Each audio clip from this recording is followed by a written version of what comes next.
Hello guys, welcome back to my channel. I am Vera Ofure. If you're new, please don't forget to subscribe, turn on your notification bell, like this video, share to your family, friends and colleagues. If you're not new, welcome back. Thank you for sticking with me.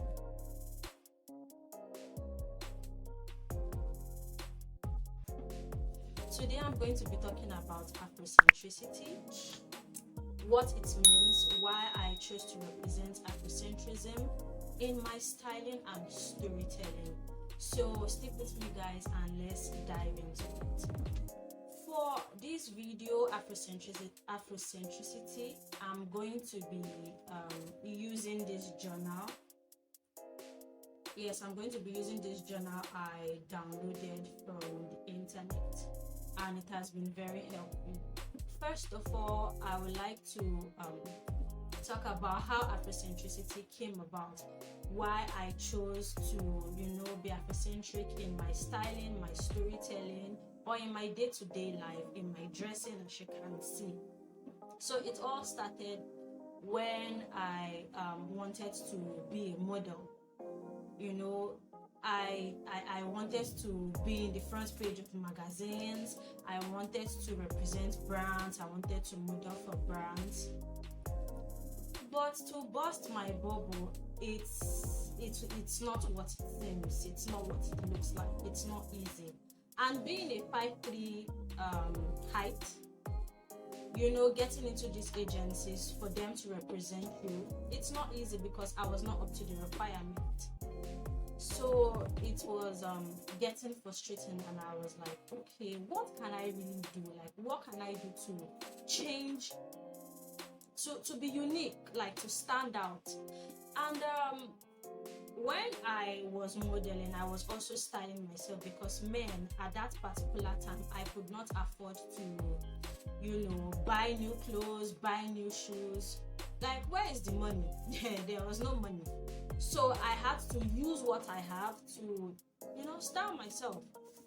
And a friend told me, he said, like, you have a gift in this. Why don't you capitalize on this? Why don't you go into styling and see what it's about? I was like, really? No, I just want to be a model. I want to pose. I want to do this. I want to do. He was like, listen, yes, modeling career is good. You could model, but can that really like sustain you? It comes and goes. Do something that is substantial. Styling is substantial. And I was like, okay. He said, you have a gift in this. I was like, okay, fine, no problem. And a PR, like a vanity magazine, they were representing me, but I was not really getting what I wanted. He also advised me. He was like, you could go for styling. You have a gift in this, and I mean, your height is not really, you get what I'm saying. So I was like, okay.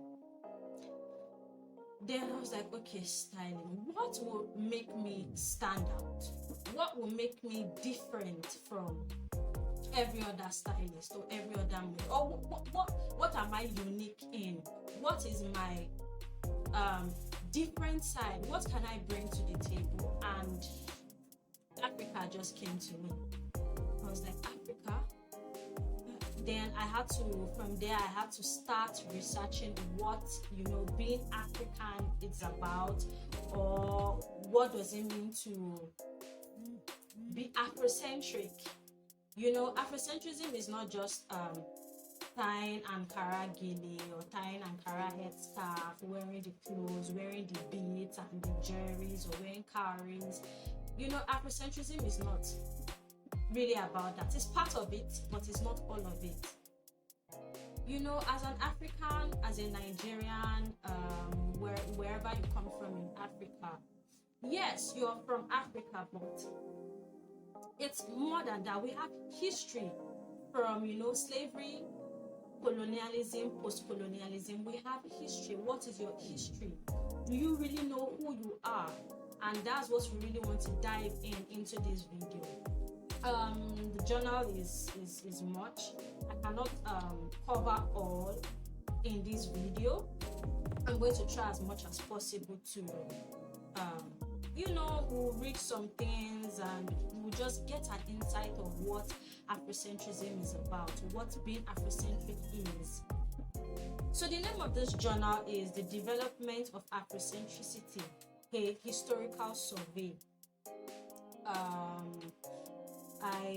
I'm sure the author is Midas Kawani. I hope I'm pronouncing that right. Auckland Park Campus, University of Johannesburg. Now the introduction. Since the advent of colonialism and the transatlantic slave trade, information on African history has been represented from a European point of view. These viewpoints sought to justify the colonization of Africa and the enslavement of Africans during the transatlantic slave trade. This mission could be achieved by glorifying slavers and colonizers, whilst at the same time distorting and neglecting African contributions to the world development and their opinions. The liberation of Africa from European colonialism and the emancipation of slaves in the Americas came with calls for the liberation of knowledge by some Africans who proposed that knowledge should be looked at from the point of view of Africans. This approach came to be known as Afrocentricity within academic circles.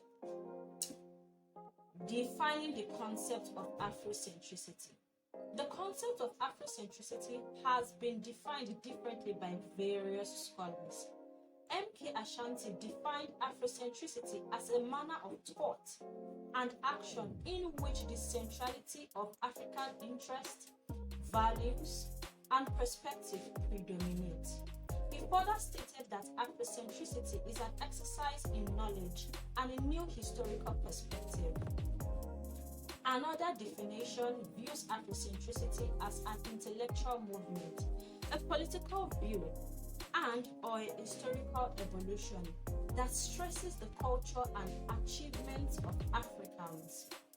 The other definition believes that Afrocentricity is a transformation of attitude, beliefs, values, and behavior results, suggesting that it is the first and only reality for African people, a simple rediscovery. Me personally, what I take from the movement of Afrocentrism is, the European view of Africans, the world, has dominated, and even in growing up, looking at my mom old pictures, looking at fashion, looking at regular daily life of people, we see that the European point of view has dominated, in dressing, in etiquette, philosophy, name it. And Afrocentrism is just a call to, take a step back and really discover who we are. Really ask that question of what were we before this notion came of who we are supposed to be. Afrocentrism is to dig into our history, our past, our ancestry, to really know who we are. Now we're going to just talk about the roots of Afrocentricity. Although focusing on the African continent, Afrocentricity originated in the United States of America, USA. However, its origin and when it was first articulated cannot be established with certainty. There are several experiences that contributed to its emergence in the USA. The experiences of slaves in the Middle Passage during the transatlantic slave trade. The denial of education to the slaves once they landed in America, and the double cultures of Africanisms and Americanisms stimulated Afro-American hypersensitivity to culture and its relativity. The experience of double cultures resulted in some Afro-Americans rejecting Americanization and starting to aspire to and explore African cultural practices. Thus, the experience of enslavement and racism in American society created the conditions for the emergence of the Afrocentric theory, in the same sense that Marxist theory can be seen as a response to the economic constraints and oppressions imposed on Russian peasants. Advocates of the Afrocentric idea request a reconstruction and rewriting of the whole landscape of human history in its explanation of the origin of mankind and the origin of philosophy, science, medicine, agriculture, and architecture. The nature of Afrocentricity is a subject of debate between adherents and opponents of the movement. In some academic circles, Afrocentricity is viewed as a theory just for the African diaspora. A common misconception related to the concrete objective of Afrocentricity is that Afrocentrists are anti-white. This, according to Afrocentrists, is not true, and indeed they maintain that it is anti-oppression. They cite this as a reason why Afrocentricity has been resentfully received by the academy as a hostile takeover rather than a movement to construct space for the study and criticism of Africans. Afrocentricity has been labeled as an antithesis, a defensive counter-move against Eurocentricity, seeking to replace the European view of the world. Adherents maintain that it cannot be antithesis to Eurocentricity and reject the notion of it seeking to replace Eurocentricity. In the word of Pavan Verma, the aim of Afrocentricity is not reselecting the bars in order to form new divides. Chukwu Okolo supported this and he stated that Afrocentrism, which means African-centeredness, does not violently confront any person or people, but is a resolute attempt to put the records right. It is about placing African people within their own historical framework. It is a demand that the contribution of Africans in all areas of civilization be reflected in the world history. So we can say that Afrocentricity is not an attack on Eurocentricity. You know something, I have this belief that the world is very big, the world is diverse, so we cannot really have a monopoly philosophy. We cannot really say this is the particular way the world should go. No. And we can see it that, there are a lot of philosophies, lots of cultures, lots of traditions, lots of beliefs in religion, So we cannot really say that the world should just go in one way. What we are trying to say is, don't downplay our achievements as Africans, or don't try to say we did not contribute into the civilization of the world. We are trying to say that give us a space, a chance for us to for us to establish our philosophy just as you have established yours. Let us be heard and let us be accepted. We have right for our philosophies to be accepted, for our traditions to be accepted. Now, is this open for criticism? Yes, it is. It is open for criticism, but we cannot say you're just going to throw a blind eye to what we have achieved, what we are contributing to the world at large. You can't throw a blind eye to that, and that's what Afrocentrism is saying. Afrocentrism is not the opposite of Eurocentricity, but a particular perspective for analysis. Consequently, it becomes necessary to examine all data from the standpoint of Africans as subjects and human agents rather than objects in a European frame of reference. That's deep. Afrocentricity does not deny other cultures standing on their own ground. The Greeks can remain firmly in control of whatever cultural legacy they bring to this world. What Afrocentrists firmly believe is that it is important to demonstrate that ancient Egyptians must be seen in the correct light, which is that ancient Egypt was before ancient Greece, as ancient Greece was before Rome. In this way, the Greeks are left in their place and uncovered the Egyptians in theirs.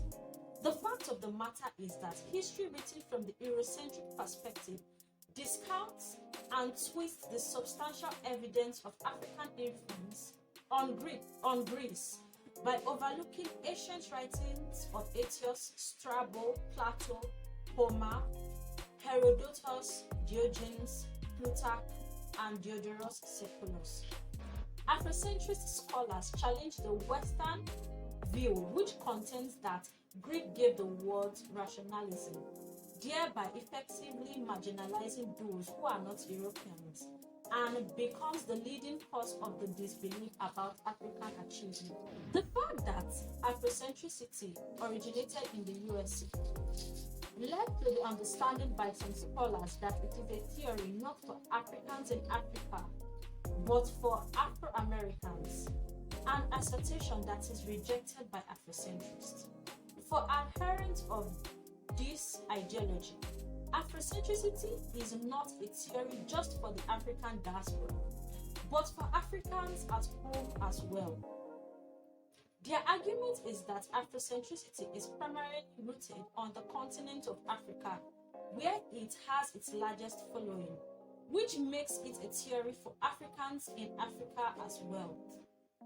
They support this line of argument by claiming that the heroes of the Afrocentric movement are found both in the diaspora and in Africa and are too numerous to mention. Besides, the history of Afro-Americans and that of Africans is intertwined. Their history is intertwined because of their African origin, color, and most importantly, a common history of oppression. As much as the history of Africans in the Americas started in Africa, the general history of Africans can never be complete without the transatlantic slave trade. Afrocentricity deals with the question of African identity from the perspective of African people as centered, located, oriented, and grounded. The primary agreement here is that Africans have been dislocated and decentered, and as a result see the world from the European perspective. Afrocentricity endeavors to relocate and center the African person as an agent in human history in an effort to eliminate the illusion of the peripheries. In support of Ashanti, Kwame Ture emphasized that the colonizer sought to change the colonized in every respect except color, by moving them off their psychological, political, fashion, philosophical, historical, name, linguistic, and cultural term. As it is, Africans are operating in terms laid down during the European intervention of over 500 years. Afrocentricity thus endeavors to correct this and empower Africans to operate on their own terms, thereby making them agents or actors in their own history. The long time that I've been on earth, even at home, I've seen the play of Eurocentrism, in the changing of the texture of your hair, clothes we wear, how we look, and we cannot really deny that fact or throw that. Like I said, the world is diverse and it's not a monopoly thing. You can choose to stick with what works for you. We really need to sit back and just disconstruct things, ideas that we have grown up to know. We need to embrace who we are, our origin, and where we come from. Guys, you see, in my storytelling, in my styling, in whatever I want to do, even in my YouTube videos, I really want to promote Afrocentricity because I am African, I am Nigerian. Not just because the word is beautiful to say or the word is extravaganza. No, I just feel we should just be proud of who we are, where we are coming from. I feel there are a lot of things that have been said about us that are not true, that we really need to deconstruct. And I just feel we should be proud of who we are. We should be proud of our culture. We should be proud of our traditions. We should be proud of what we stand for. Now, not everything might be right. I'm not saying every African philosophy or everything we do as Africans are right. Yes, we are open to be criticized, but not to be downplayed. So in everything I do, I just want to be seen as an African that really loves where I come from. And I want to reciprocate that in my storytelling, in my career, in my day-to-day interaction with my friends, with new people I'm going to meet. And I really feel we should do that as well. There is a lot to learn, a lot to relearn. And I believe we can start from somewhere. Just like me, I'm starting from somewhere. I believe we can start from somewhere and just try to know who we are. You can take what you want to take from it and leave what you want to leave from it. So guys, thank you for sticking with me throughout the video. That's going to be it for today. Please don't forget to subscribe, like this video, leave a comment, share to your family, friends, colleagues, and I'll see you in the next video. Take care. Bye.